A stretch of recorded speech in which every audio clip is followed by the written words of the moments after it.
बदतमीज बहू।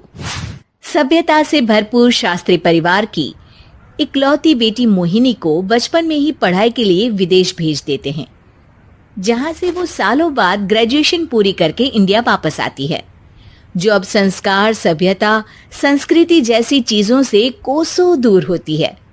एक सुबह मोहिनी शॉर्ट ड्रेस पहने, कानों में हेडफोन लगाए जोर जोर से इंग्लिश गाने गाती हुई घर में घूम रही होती है। सुबह सुबह भगवान का नाम लेते हैं, राक्षसों की तरह चिल्लाते नहीं। पॉप्स, आपको अच्छे गाने की बिल्कुल समझ नहीं है, so take a chill pill. अरे मोहिनी, पापा से ऐसे बात करते हैं क्या? सारी तमीज भूल गई हो। ओह मॉम प्लीज, इतनी बड़ी भी कोई बात नहीं हुई, सो डोंट ओवर रिएक्ट। ऐसे ही दिन बीतते हैं जिसमें मोहिनी के तौर तरीके, रहने और बात करने का ढंग उसकी मम्मी पापा को परेशान करने लगता है। भला कोई मानेगा कि ये मेरी बेटी है?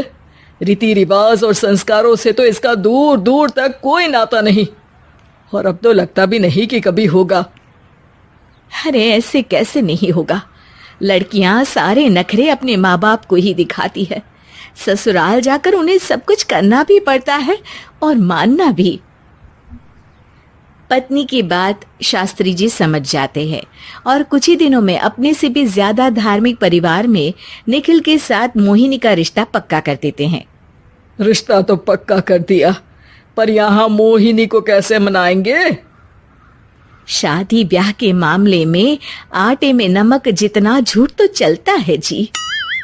इसी तरह एक के बाद एक तिकड़म लगाते हुए दोनों मिलकर मोहिनी को शादी के लिए तैयार कर लेते हैं और मोहिनी निखिल की शादी हो जाती है, जिसके अगले दिन से ही मोहिनी दोबारा अपने पूरे अवतार में शॉर्ट ड्रेस पहनकर घर में घूमने लगती है। बहू को ऐसे देख सास की आंखें फटी की फटी रह जाती हैं। अरे ये क्या बेशर्मी है, हमारे घर की लड़कियां जींस तक नहीं पहनती और तुम बहू होकर इतने छोटे कपड़े पहनकर पूरे घर में घूम रही हो। सीरियसली मॉम, प्लीज आप अपनी इस 80 के दशक वाली सोच में मुझे इंक्लूड मत करो। हाय तौबा, एक तो बेशर्मी दिखाती है, ऊपर से सास के साथ जुबान भी लड़ाती है। अरे जल्दी कपड़े बदल कर आ, घर की पहली आरती तुम्हें ही करनी है। इतनी देर में निखिल भी वहां आ जाता है। माँ, पापा आने वाले हैं, पूजा का सारा सामान तैयार है ना? ये पूजा हमेशा मेरे बॉयफ्रेंड्स के पीछे पड़ी रहती थी और अब हस्बैंड के पीछे भी आ गई। मोहिनी की बातें सुन सास तो अपना सिर पकड़ लेती है, लेकिन निखिल किसी न किसी तरह उसे पूजा के लिए कन्विंस करके कपड़े चेंज करने के लिए भेज देता है, जिस पर पूजा खत्म होने के बाद वो एक बार फिर अपनी शॉर्ट ड्रेस में आ जाती है। बहू, ये क्या तरीका है? संस्कार नाम की कोई चीज है या नहीं? नहीं ससुर जी, संस्कार मेरा दूसरा बॉयफ्रेंड था, अब तो मेरा उससे कोई कांटेक्ट नहीं है।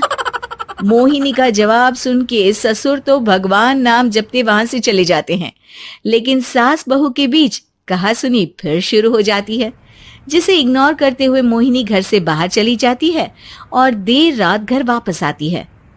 मोहिनी, मैं जानता हूँ कि तुम विदेश में रही हो और तुम्हें वहीं की आदत है, पर यहाँ चीजें कुछ अलग है। अगर तुम उस हिसाब से कुछ एडजस्ट कर लो तो सबके लिए सही हो जाएगा। I am not in a lecture mood. Good night. अगली सुबह मोहिनी देर से उठकर एक बार फिर उसी तरह सबके सामने आती है, जिस पर उसकी सास कुछ बोले उससे पहले ही मोहिनी की दोस्त मोनिका और रेचल वहां आ जाती हैं। Oh hi darling, how are you? OMG, we missed you so much. I missed you too darling. Ram Ram, इन्होंने तो तुमसे भी छोटे कपड़े पहने हैं। अरे तुम लोगों के अंदर कोई शर्म लिहाज बाकी भी है या सब बेच खाई? मोहिनी, तुम्हारी मेड कुछ ज्यादा नहीं बोलती? इस पर मोहिनी की दोस्त उसकी सास का मजाक बनाने लगती है, जिसे सुन निखिल उन्हें जवाब देते हुए कड़वे शब्द सुना देता है और वो सुन के वो दोनों तो मुंह बनाए वहां से चली जाती है, लेकिन गुस्से से लाल मोहिनी वहीं खड़ी निखिल को घूरती रहती है। घूर क्या रही हो? तुमसे शादी की ये सोचकर कि विदेश में पढ़ी लिखी हो, घर में कोई पॉजिटिव चेंज लाओगी, अपनी करियर के लिए एम्बिशियस होगी, पर अपने इस बिहेवियर से उस पढ़ाई के साथ साथ अपने मम्मी पापा के नाम को भी डुबो रही हो। अगर तुम्हें ऐसे ही हाल रखना है तो यहाँ रहने की कोई जरूरत नहीं है। निखिल की बातें सुनकर मोहिनी रोते हुए घर छोड़कर अपनी मम्मी पापा के पास वापस आ जाती है। ससुराल में सब कुछ ठीक तो है? वो अपने आप को समझते क्या है? मोहिनी पर चिल्ला रहे? मैं क्यों उसके इशारों पर चलूं? मैं अपनी लाइफ अपने तरीके से जीना चाहती हूँ और वो ना आप लोगों को मंजूर था और ना ही उन्हें है। तुम यहाँ नहीं रह सकती। अपने पापा की बात सुन के मोहिनी हैरान रह जाती है। हाँ, तुमने बिल्कुल सही सुना।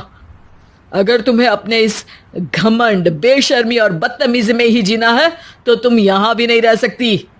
बेटी, मैं मानता हूँ हमारे यहाँ रीति रिवाज बहुत मायने रखते हैं और हमने उन्हीं के ओवरडोज से बचाने के लिए तुम्हें विदेश भेजा था। एक लड़की जो शादी करके घर और बच्चे संभालती है, उससे तुम अपने आप को ज्यादा समझ सको इसके लिए भेजा था। तुम उससे ज्यादा समझो और बनो, पर तुम तो किसी दूसरी ही ट्रेन में चढ़ गई बेटा। उसके मम्मी पापा बहुत देर तक मोहिनी को सारी बातें समझाते हैं, जिन्हें सुनकर मोहिनी को अपनी गलती का एहसास होता है। वो जॉब ज्वाइन कर लेती है और ससुराल वापस आकर उन्हें मॉडर्न बनाती है और खुद भी कुछ रिवाज सीखते हुए खुशी से रहने लगती है।